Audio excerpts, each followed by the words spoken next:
కొన్ని మైళ్ళ దూరం ఎడారిలో ప్రయాణించి చివరికి ఆ ఒంటరి ప్రయాణికుడు తాను ఇంతకాలం విన్న వరాల చెట్టు దాకా చేరుకుంటాడు.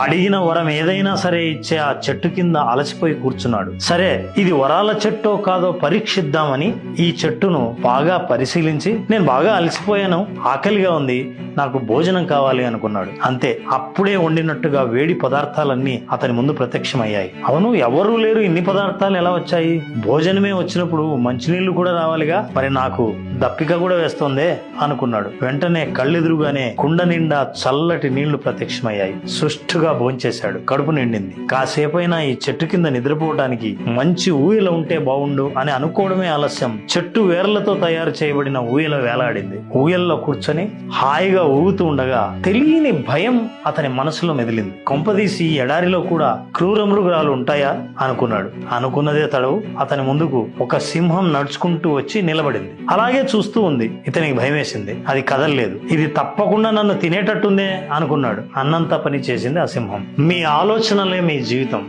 మంచి ఆలోచించినంతసేపు మంచి అనుభవం లేకొస్తుంది. భయం ప్రవేశించిన వెంటనే నెగటివ్ ఆలోచనలు చప్పున మింగేయటం మొదలు పెడతాయి. యా మతి సా గతి. మీరేమంటారు?